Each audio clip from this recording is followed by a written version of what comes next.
I'm pregnant." Victoria's voice rang through the living room, dripping with satisfaction as she caressed her still flat stomach.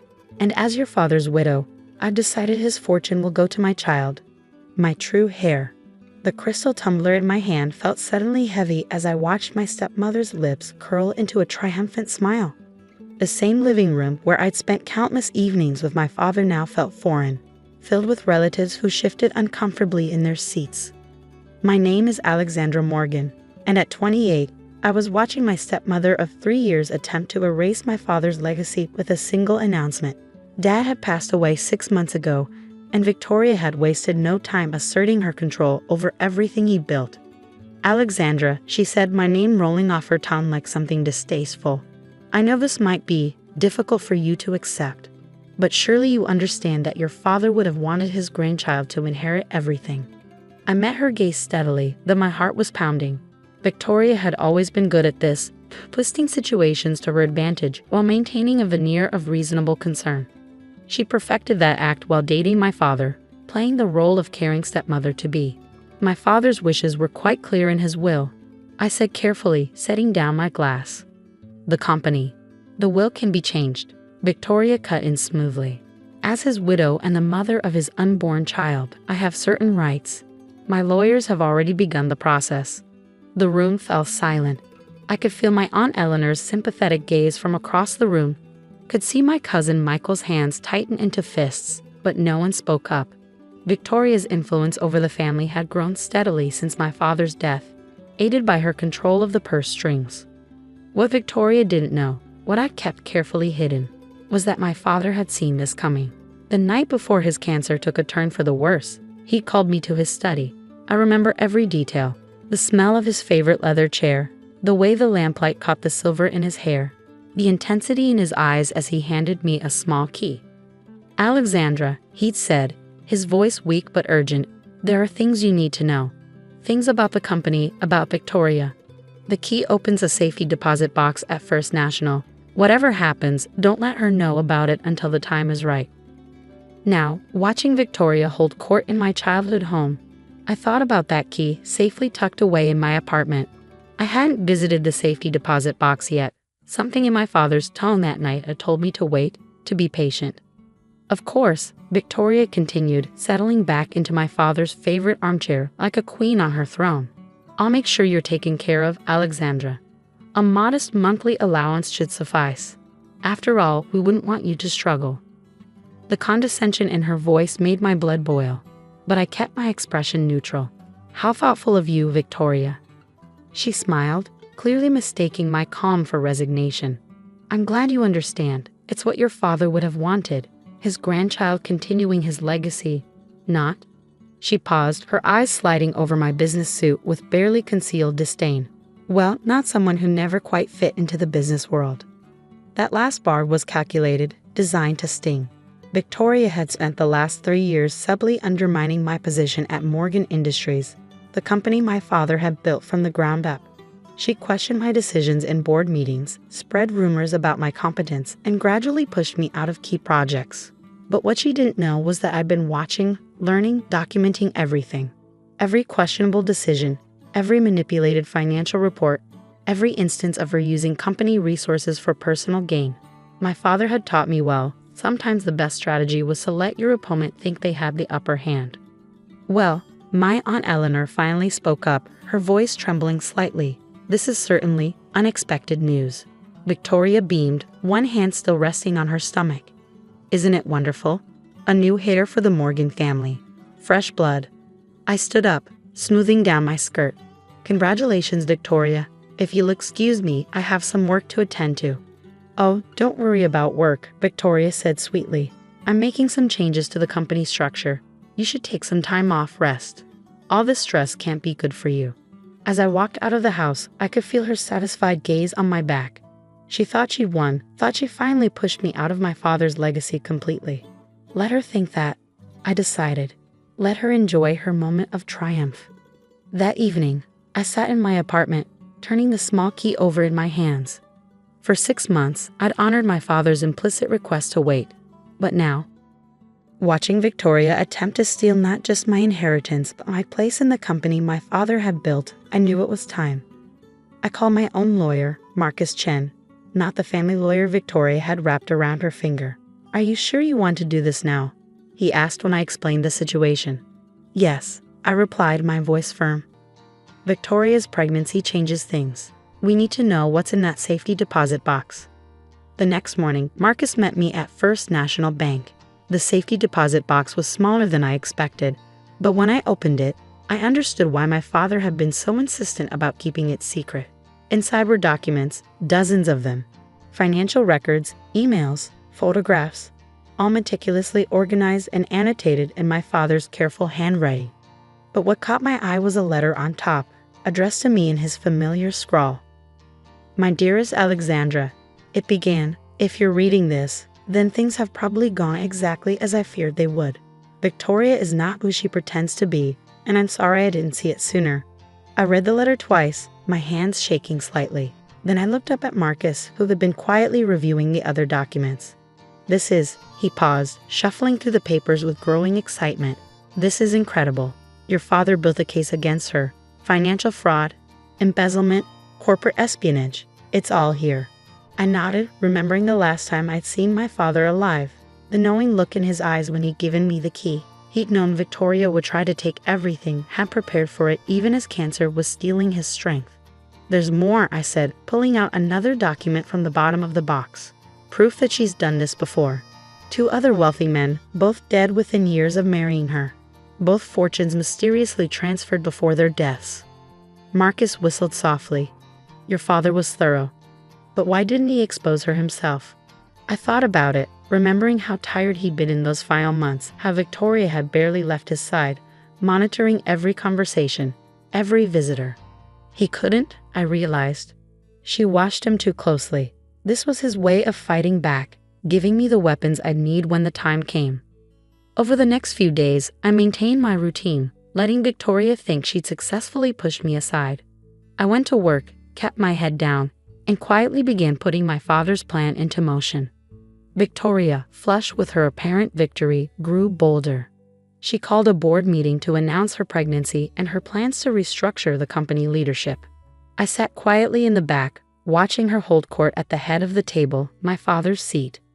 "As you all know," she said, practically glowing with satisfaction, "Morgan Industries is entering a new era. With my child on the way, we need to think about the future, about legacy." I caught several board members glancing my way uncomfortably. They'd known my father, had watched me grow up in this company, learning every aspect of the business from the ground up. "Of course," Victoria continued, "some changes will be necessary. Alexandra," she turned to me with false sympathy, "I think it's best if you take an extended leave. For your own good, really."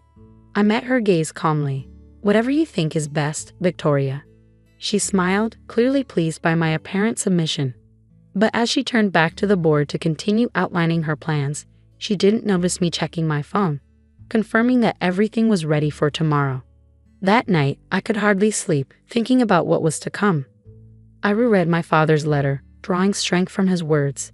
"You are stronger than she knows, Alexandra. Smarter. She sees what she wants to see, a threat to be eliminated. Show her what I've always seen, a daughter worthy of everything I built." The next morning dawned bright and clear. I dressed carefully, choosing my father's favorite suit of mine, a charcoal gray ensemble he'd said made me look every inch a Morgan. Victoria had scheduled another board meeting, planning to formally announce the changes to my position in the company. As I walked into the office, I caught whispers and sympathetic glances from employees who'd known me since I was a child. They'd watched me work my way up from summer internships to department head, earning every promotion through merit rather than nepotism. "Good morning, Alexandra," Victoria's assistant called out with forced cheerfulness. "The meeting's been moved to the main conference room to accommodate additional attendees." I nodded, knowing exactly why she'd chosen the larger venue. Victoria always did love an audience for her performances. When I entered the conference room, I found it packed. Not just board members, but department heads, legal teams, and even some major shareholders. Victoria sat at the head of the table, resplendent in a designer maternity dress that probably cost more than most employees' monthly salary. Alexandra, she said, her voice carrying across the room. I'm so glad you could join us for this transition meeting. I took my seat quietly, noting how she positioned me near the door, symbolically and literally as far from power as possible. Marcus Chen slipped in behind me, taking an inconspicuous position against the wall. As you all know, Victoria began, standing to address the room. Morgan Industries is entering an exciting new chapter. With my child, Robert's child, on the way, we need to ensure the company's future is secure. She went on, outlining her plans for restructuring, carefully crafting each point to sound reasonable, necessary. I watched the faces around the room, some nodding in agreement, others carefully blank, a few showing flickers of discomfort. And finally, she said, turning to me with practiced sympathy, we need to discuss Alexandra's role. While we appreciate her efforts over the years, it's time for a change in leadership. Effective immediately. Actually, I cut in, my voice clear and steady. I think it's time we discussed your role, Victoria. The room fell silent. Victoria's smile froze, a hint of uncertainty crossing her face before she recovered. Alexandra, dear, she said smoothly, I know this is difficult, but… Marcus, I called out, would you please distribute the documents? My lawyer stepped forward, passing out thick folders to each person in the room. Victoria's eyes narrowed as she opened hers, then widened as she began to read. What is this? She demanded, her voice rising slightly. That, I said, standing up, is my father's real legacy. Not just his money or his company, but the truth about who you really are. I walked to the front of the room, taking out my own copy of the documents. Before his death, my father compiled quite an interesting file on you, Victoria. Would you like me to share the highlights? Her face had gone pale, but she tried to maintain control. This is ridiculous. These documents are clearly fabricated. Like the financial reports you've been falsifying? I asked, turning to page 3. Or perhaps like the offshore accounts you've been funneling company money into. The same pattern you used with your previous 2 husbands before they conveniently passed away. Gasps echoed around the room. Victoria's hand trembled as she flipped through the pages. This proves nothing, she snapped, but her voice had lost its usual confidence. Actually, Marcus spoke up, it proves quite a lot. Financial fraud, embezzlement, possible criminal conspiracy. Mr. Morgan was very thorough in his documentation. I turned to address the board members directly. My father knew what Victoria was doing. He spent his last months gathering evidence, protecting this company, his life's work, from someone who saw it as nothing more than another conquest. Victoria slammed her hand on the table. I'm carrying Robert's child. You can't. About that, I interrupted, pulling out one final document. We took the liberty of investigating the fertility clinic you claim to have used. Interesting that they have no record of you as a patient. The room erupted in murmurs. Victoria's face contorted with rage as her carefully constructed facade began to crumble. You little bitch, she hissed, quiet enough that only I could hear. You have no idea who you're dealing with. I leaned closer, keeping my voice equally low. No, Victoria, you had no idea who you were dealing with. You saw what you wanted to see. A naive daddy's girl you could easily push aside. That was your mistake. Turning back to the room, I raised my voice. I've already provided copies of these documents to the SEC, the FBI's Financial Crimes Unit, and the District Attorney's Office. Victoria isn't just losing her position here. She's facing serious criminal charges. The next hour was chaos. Security escorted Victoria from the building as she screamed threats and accusations. Board members huddled with legal teams, reviewing the evidence. Throughout it all, I maintained my composure, just as my father had taught me. Later that evening, as I sat in my father's old office, my office now, I found myself looking at his photo on the desk. The same knowing smile I remember from our last conversation seemed to shine back at me. You were right, Dad, I whispered, running my fingers over the frame. She never saw it coming. The weeks that followed were intense. Victoria was arrested trying to board a private plane to a non-extradition country. The pregnancy was revealed as a complete fabrication, just another tool in her manipulation arsenal. The investigation uncovered even more than my father had found. A pattern of fraud and deception stretching back years. 3 months later, I sat in a courtroom watching Victoria being sentenced for her crimes. She'd lost everything. her freedom, her stolen wealth, and most importantly, her power over my father's legacy. As security led her away, she turned to glare at me one last time. I met her gaze steadily, thinking about how different things might have been if she actually seen me for who I was instead of who she assumed I was. The company recovered quickly once the truth came out. Employees and board members rallied around me, many admitting they'd had doubts about Victoria but had been afraid to speak up. Under my leadership, Morgan Industries not only stabilized but began to grow in new directions. 1 year after Victoria's downfall, I stood at my father's grave, placing fresh flowers beside his headstone. The morning was quiet, peaceful, so different from the chaos of the past year.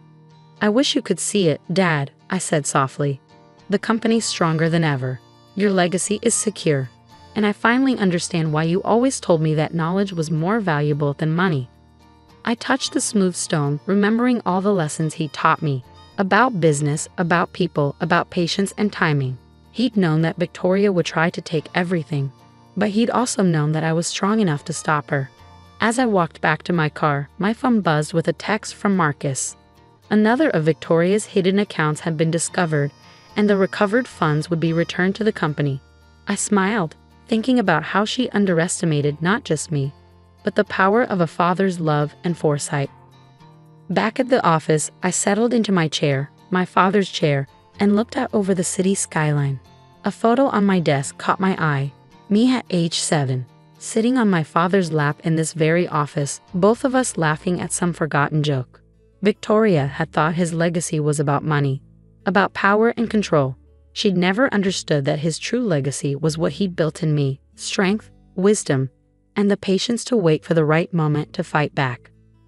The intercom buzzed, my assistant announcing the start of another board meeting. I gathered my papers, straightened my jacket, and headed for the conference room. The company needed me, and I was ready, just as my father had always known I would be. As I walked into the meeting, I caught my reflection in the window. For a moment, I saw what my father must have seen all along, not just his daughter, but his true heir, capable of protecting and building upon everything he created. Victoria had thought she could erase me from my father's legacy. Instead, she'd forced me to prove just how much of his daughter I really was, and that, in the end, was worth more than any inheritance she could have stolen.